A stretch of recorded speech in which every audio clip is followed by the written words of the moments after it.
इस युग के समरूप न बने, सत्य की खोज में व्यस्त हुए अंधकार में गड़बड़ाए हुए मनुष्य को सत्य पता चले।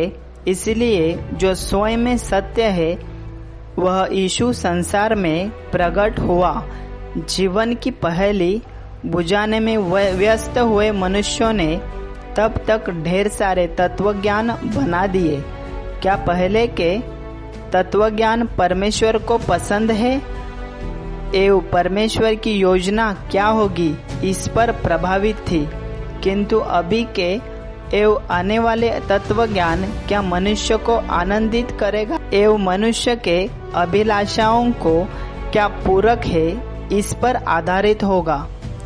परंतु जो सृष्टि करता है वह दया का सागर है, उसके प्रेम को सीमा नहीं।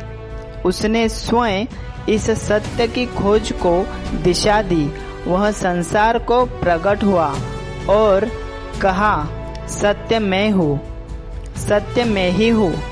यीशु के यह शब्द संसार के इतिहास में लिखे गए, पृथ्वी के कोने कोने में बताए जा रहे हैं एवं आगे भी बताए जाएंगे। जिन्होंने इस सत्य पर यानी यीशु पर विश्वास रखा, ऐसे लोगों ने यीशु के शब्दों का स्वीकार किया, उसकी सीख पर अपना जीवन का आरंभ किया एवं यीशु पर के विश्वास का सफर किया। इस सफर का एक विशेष पथ है, एक अलग ही नियम है। वह नियम यीशु का प्रभावी चेला पौलुस रोमी लोगों को लिखी हुई पत्री में निम्नलिखित शब्दों में बताता है, और इस संसार के सदृश न बनो, परंतु तुम्हारी बुद्धि के नए होने जाने से तुम्हारा चाल चलन भी बदलता जाए, जिससे तुम परमेश्वर की भली और भावती और सिद्ध इच्छा अनुभव से मालूम करते रहो। रोमियो के नाम पत्री अध्याय 12 वचन 2। इस युग की शिक्षा, यह संसार का मार्ग मसीह का मार्ग के बिल्कुल विरुद्ध है। इस संसार की शिक्षा मनुष्य को परमेश्वर से एवं उसकी आज्ञा से दूर ले जाने वाली है, और यह सत्य है।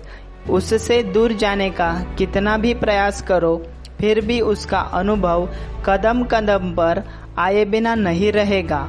यीशु का चेला याकूब पवित्र आत्मा के सामर्थ्य से लिखता है, हे व्यभिचारिणियों, क्या तुम नहीं जानती कि संसार से मित्रता करनी परमेश्वर से बैर करना है?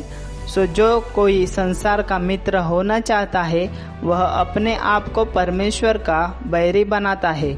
याकूब अध्याय 4 वचन 4। जो सीख परमेश्वर से नहीं तो केवल इस संसार की है, उसे कैसे पहचाने? जो मनुष्य परमेश्वर से आए शब्द बताता नहीं तो केवल अपनी मानवीय देह बुद्धि से लोगों को सिखाता है, वह कैसे पहचाने?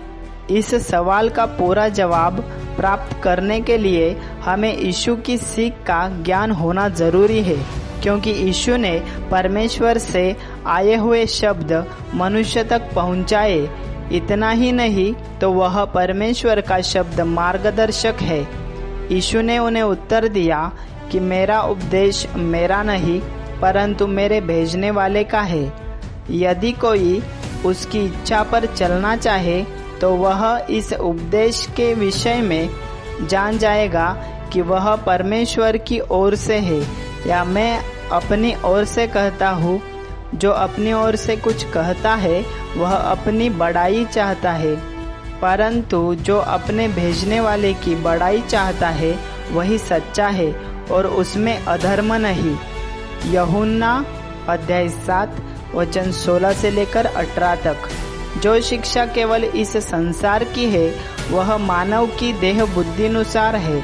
ऐसी शिक्षा मनुष्यों में पापवृत्ति को प्रेरणादायी एवं उपयुक्त है। इच्छानुसार स्वतंत्रता पूर्वक जीवन को पोषक ऐसी शिक्षा संसार देता है।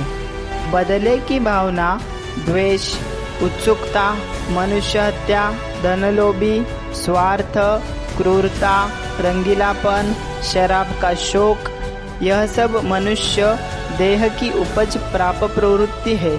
जब मनुष्य अपने देह पर काबू नहीं रख सकता तब वह अपनी अभिलाषाओं की बलि चढ़ाता है और उसके हाथ से पाप होता है।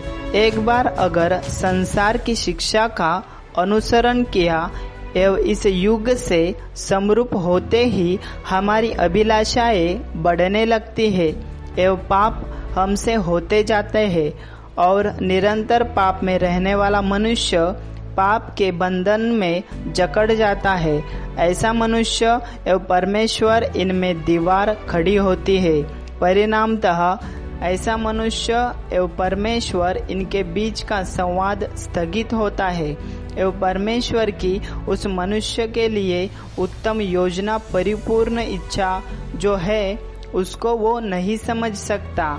इसलिए पवित्र आत्मा स्पष्ट करता है, इस संसार के सदृश न बनो। इसके विपरीत मसीह चेलों को अपने मन का नूतनीकरण करना चाहिए एवं उसके द्वारा स्वयं का रूपांतर होने देना चाहिए। यह नूतनीकरण कैसे होता है? यीशु की सीख से, वचनों के द्वारा। जो मनुष्य यीशु के वचन अपने हृदय में लेते हैं वह अपने मानवीय हृदय पाप से वशीभूत हृदय को स्नान करना चाहिए, यानी उसका नूतनीकरण होगा एवं दिन ही दिन हम में परिवर्तन होते जाएगा एवं संत पौलुस की तरह हम कह सकेंगे, यद्यपि हमारा बाहरी मनुष्यत्व नाश भी होता जाता है तो भी हमारा भीतरी मनुष्यत्व दिन प्रतिदिन नया होता जाता है। दूसरा कुरिन्थियों अध्याय 4 वचन 16। परमेश्वर के वचन प्रतिदिन पढ़ उस पर चिंतन करना चाहिए, उसका अर्थ पवित्र आत्मा से समझ लेना चाहिए। इन वचनों को दिन भर रटते रहना चाहिए। जो मनुष्य यह करता है वह मनुष्य यीशु में बढ़ता जाता है एवं इस युग को हानिकारक, विनाशकारी एवं विषकारी शिक्षा से 4 हाथ दूर रहता है। इज़राइल लोगों के साथ वाचा करते हुए परमेश्वर ने उनसे कहा, इसलिए तुम मेरे ये वचन अपने अपने मन और प्राण में धारण किए रहना और चिन्हाने के लिए अपने हाथों पर बांधना और वे तुम्हारी आंखों के मध्य में टीके का काम दे। और तुम घर में बैठे, मार्ग पर चलते, लेटत उठते इनकी चर्चा करके अपने लड़के बालों को सिखाया करना। व्यवस्था विवरण अध्याय 11 वचन 18 और 19। निष्कर्षतः परमेश्वर के वचनों का निरंतर स्नान हमें हमारे हृदय को कराना चाहिए, यानी परमेश्वर का स्वरूप अपने में प्रकट होगा। यह करने के लिए स्वयं प्रभु यीशु हमें कृपा दे, इसलिए आओ उससे याचना करें। आमीन।